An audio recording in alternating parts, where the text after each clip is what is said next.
Merci, chers membres du MC7, Mouvement pour le civisme, la citoyenneté, l'éthique et le travail. Je suis venu aussi ici aujourd'hui à Louga, dans ce terroir qui regorge de figures et de symboles historiques, pour procéder à l'installation du bureau du MC7, c'est-à-dire l'interrégional de Louga. Je remercie au passage les camarades, les membres qui se sont donnés énormément et passionnément pour la réussite de cet événement. Et comme vous le savez, notre mouvement, l'association MC7, a pour but de participer à l'élévation de la conscience citoyenne, de promouvoir la citoyenneté, le civisme, l'éthique et le travail, de promouvoir l'implication des populations aux affaires de la cité et l'inclusion sociale, de promouvoir la protection de l'environnement, la santé, l'hygiène et la prévention, de promouvoir le développement durable, l'égalité des chances, la formation, l'entrepreneuriat, d'organiser des événements culturels et sportifs, de promouvoir la coopération sud-sud et nord-sud, d'initier des projets créateurs d'emplois pour les jeunes. Voilà, entre autres, l'objectif de notre mouvement. Et comme vous le savez aujourd'hui, on constate un manque de civisme notoire dans ce pays. Et c'est pourquoi il est grand temps que tous les citoyens épris, je dirais épris de paix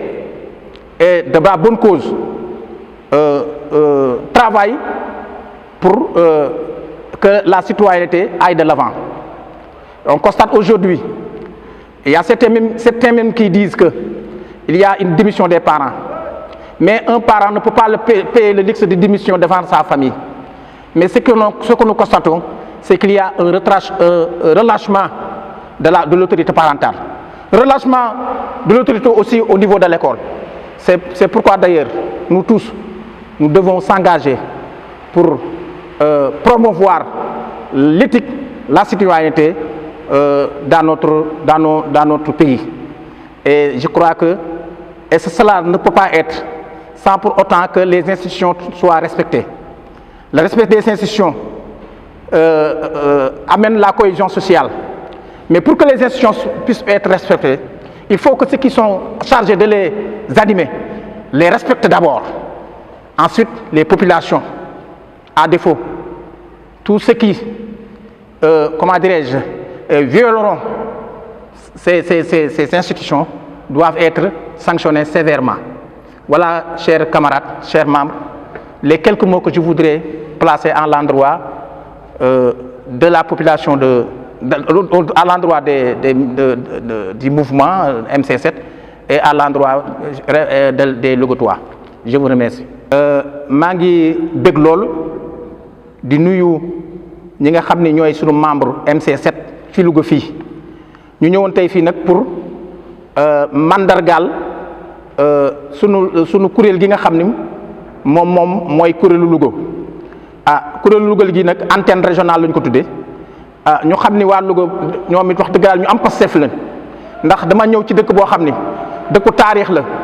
dëkku nit ñu baax dëkku nit ñu yiw dëkku wàll yiw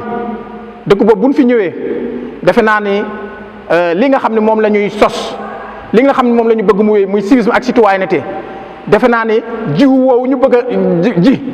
suuf Louga si suuf su nangu la pour loolu meññ moo tax ndax li fi tëdd la ndax li fi nekk la kon loolu bu ñu ñëwee ci Louga gi tey pour samp fi suñu première antenne ndax am na yeneen antenne yoo xam ne dinañ ko samp fu mel ni Tambacounda fu mel ni Thiès fu mel ni Saint-Louis ak yeneen yi nga xam ne am nañ fay membre waaye tey nag dañoo njëkkee fii ci Louga ci dëkk bu tedd bi dëkk bi nga xam ni li mu am ci ay nit ñu baax ñu baax ñu nekk am nañ fi kër ku baax ku nekk ci mag ñi am na fi kër kon loolu lu nu beral Louga la pour def ko di sant bu baax nag di sant xam ñi fi teew di sant sunu sëriñ bii fi teew di Ahmed Tidiane Sy teew ak Cheikh Taxman Fall ak ñoom Bouna Ñaa ak sunu doyen Njaga Sall ñu mag yoo xam ni dañoo gunge ñu rek moo tax ñu di ko def gunge ñu rek waaye defe naa ni sax lii ndax sax ñoom moom mënoon nañu sax mën leen cee bañ a fekk waaye lu jóg lu ne ñun ñooy ñu ko teew kon ñu ngi leen di siyaare bu baax di siyaare sunu rakk yi ci ginnaaw ñu ay jigéen di wax dëgg yàlla di ay jàmbaar di leen sant bu baax ñoom ku mel ni Fat Sall ak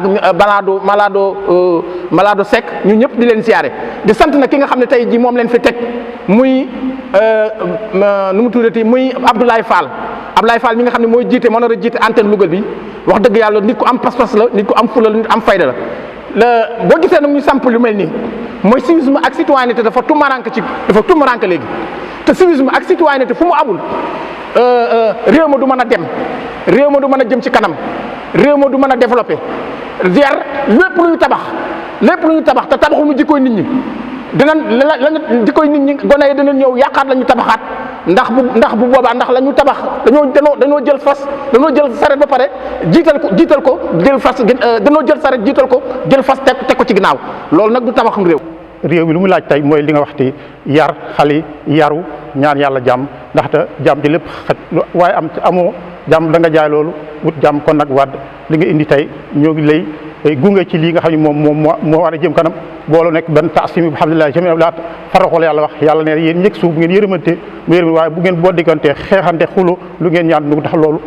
ay nit bu ñu jubboowul day delloo yow gannaaw te loolu ñaan du ñëw kon nag nañ ñëpp bàyyi la ñu téy woon jàppoo ñaan yàlla faj aaji yëpp dara dootul tag incha allah allahumma salli ala sayyidina Muhammad wa sallim